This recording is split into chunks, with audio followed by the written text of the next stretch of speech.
I just shuffled the deck. Now we're gonna make a song. E7, play. Okay, well, it wants me to cruise around in the Mixolydian mode of E. Well, at least if I don't already know what that is offhand, you can look at that on the card there. So, there's my E major. That's not right. Let's get on it. There, the D. So the D is the 7. So I play an E major and add the D. And that's an E7, but that's derived from this scale that starts on E and ends in E. Then I have the opportunity now to teach myself that scale if I want to take the time. This is kind of more of an oracle mode action. I was going to use it in Sorcerer mode and build a song, and so maybe I should just jam out and build a song. This is a good start. Just E7 is fun. And then I could look at, that's in it, because that's the major third. And the C sharp is going to be the missing thing I didn't know that great. Yeah, that's nice. And I hit that instead of hitting the C for this E7.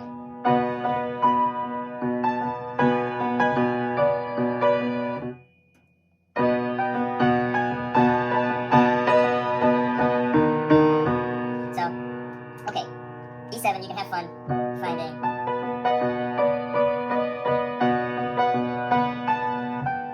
You can play around. Okay, I'm already kind of messing it up. I'm getting sidetracked. So let's pull more cards. G sharp, A sharp, C sharp. Oh, this is play. So I mentioned earlier I'm in oracle mode still on this game, and that's where it forces you to learn these chords really well. And to be honest, I might have to look at the chord shapes on these cards. They'll tell me how to play these chords if I can't remember how. And the only one that I'm super comfortable with is locating that E and playing a major chord behind it. Oops. There. Well, I guess I'm not even super comfortable with that. But, so there's my E major. Now to find my G sharp, I think it's like, that. I'm pretty sure it is. Yeah. So I knew that. A sharp. A sharp is cool. It's like B flat, but opposite. I just gotta learn that. It's like B flat. I mean, it's like B. I'm sorry. A sharp is B flat. But, okay, so B is, you start with on a B, and you play the 2 black keys to get the 3rd and the 5th, the major 3rd. To do an A major, A sharp major, I mean, you do the opposite thing. You start on the A black key, and then you play these 2 white keys, the D and the F.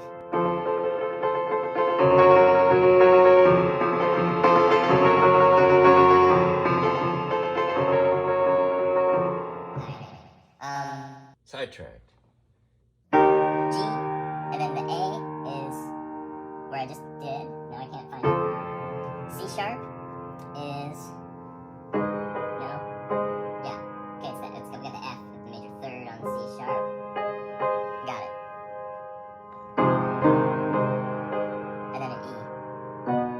Okay, so I don't even know if I like this progression yet because that was just a dirty mess. So now we go G sharp. Now I'm going to try to play it through in time, and not only is my job now to get through this staying in time, but I want to apply musical preferences and figure out what I like and what I don't like about it, and then we can move on from there. So, and I keep making excuses for myself because I'm really like, when I look at these chords, I don't have it right away in my mind. I'm working on it. I think it's happening.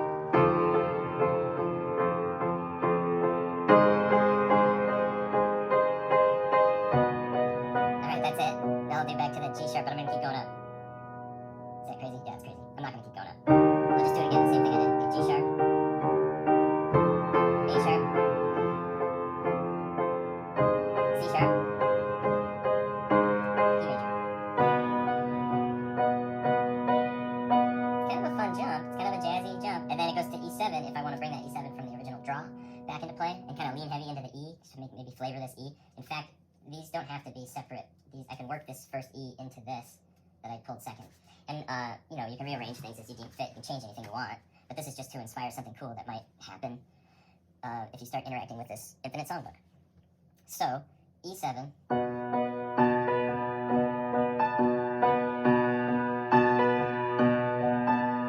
Now my G sharp.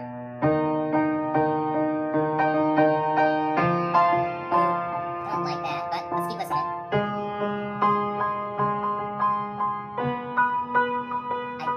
I like everything, I think, except for the transition from the G sharp to the A sharp. Let's hear that again. So, back to the beginning. E7.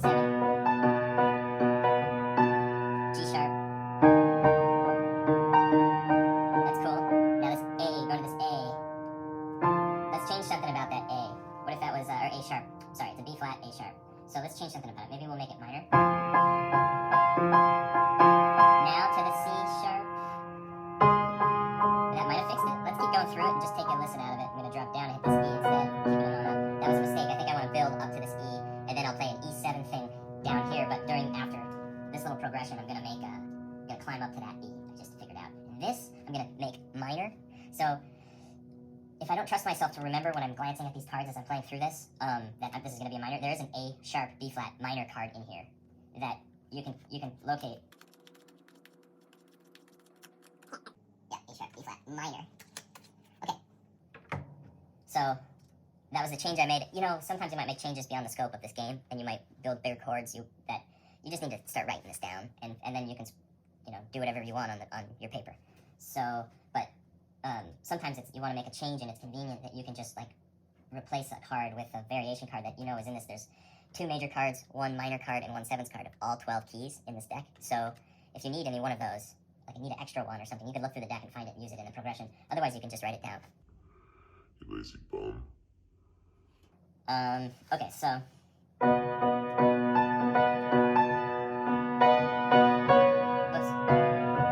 whoops. No, I wanted this one.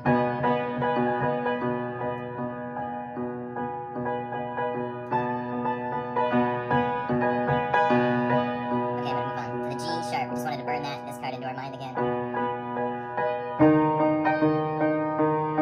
Made that change to the A minor thing. It's gonna be, I made it hard on myself here. So let's just hear it, okay, from The E7 transition. So now to this G sharp.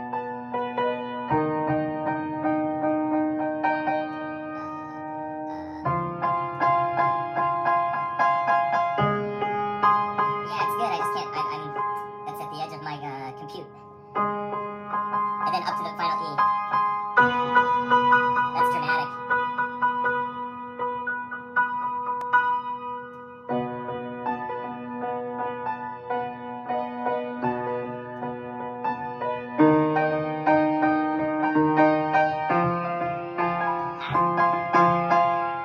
It wants to build kind of fast.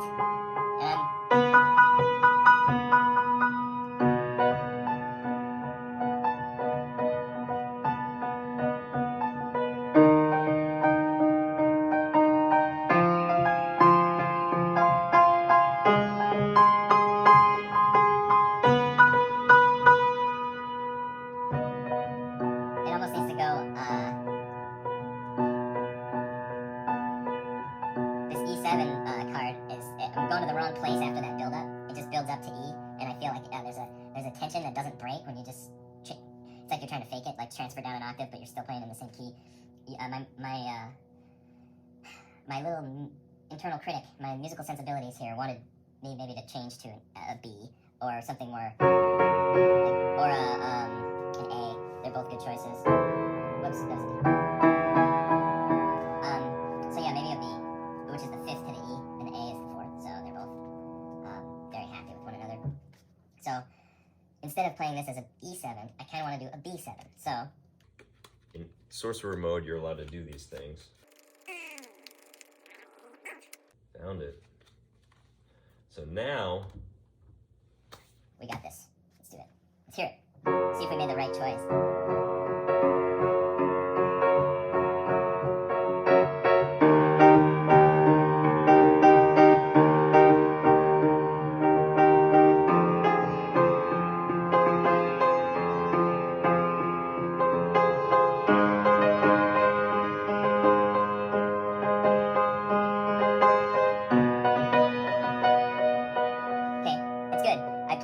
Even time that time, like the way you're supposed to the first time you see these chords out. But obviously, I think I should move through this faster than I hang on to this for a little longer. Like I should give these chord durations a lot less time, because it's just almost the act of climbing from here to here, and I don't want to award the climb as much time as my rhyme. So here's the B7's good from the E7, which we can play E and E7 there, and then now I gotta do this G thing, this G sharp, this G bang, G sharp.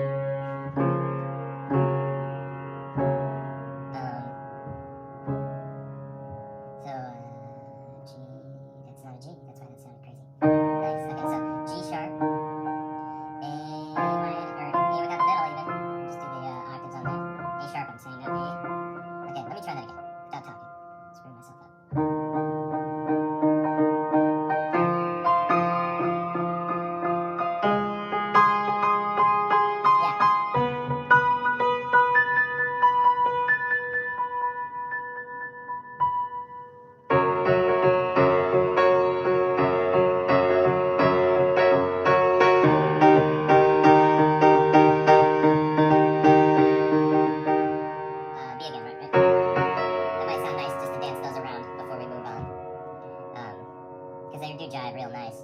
And so when we leave that little...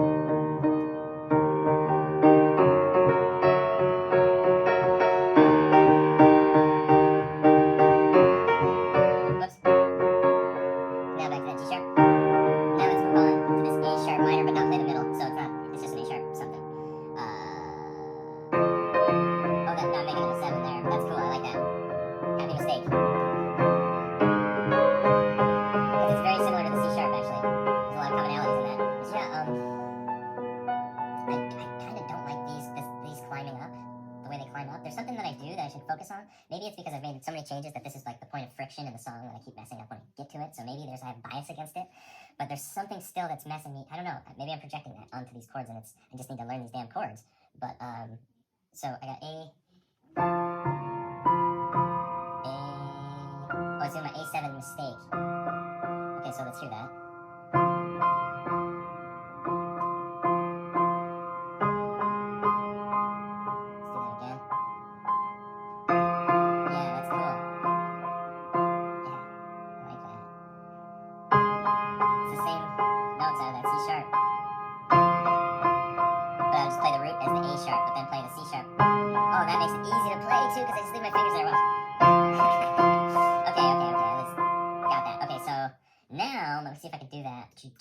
Just up to that E7 from this G sharp. Let me try to get it into my head again. I might have already forgotten it. A. Those, keep those. Yep.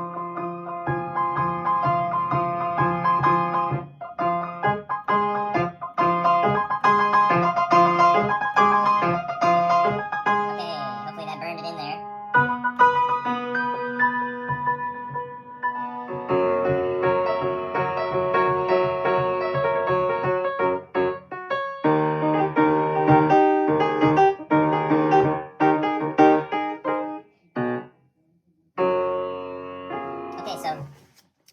We just wrote a song. There's nothing wrong with that song. Well, there might be something wrong with this song. But when you're jamming around, if you're doing a similar thing than I am, and you're a better piano player than I am, using this tool to write songs, now if you felt comfortable in the rest of the mixo mode, or even bending modes and getting out of modes, and you can jam around and then return to those roots, and there's plenty of room for improvisation, and that's what really makes it good. And I'm finding that that's like the edges of my ability when I play this. I can go through the chords, I can give them even a funky little melody or a funky little rhythm while I play it. But when I try to solo around in the different keys, I can do it sometimes. But it's like a kind of a lack of knowledge of where works and where doesn't work, where can I go from here, kind of stuff, and then get back, or finding those like overlapping similarities between the chords that you're going between, and those gain special significance in any sort of scale or chord combination. It's little things like that where I'm like, oh, I'm learning when I do that. When I play this game, those are the things that I'm learning and getting better at, that are at the edge of where my fail point is. But this keeps pushing that fail point further and further out, and it's not talent. It's just like comprehension and interest in doing it a lot, and having the right musical shapes to twist in your brain. That's because I feel like I'm having more and more like fun and comprehending, like enjoyment and like comprehension and learning. Learning is what's enjoyable. Learning is fun. But so playing music like this is, I feel like it's the best way to learn and then inspire yourself further to play more music like this. And it turns into a feedback loop on itself. Intrinsically motivated tension induction.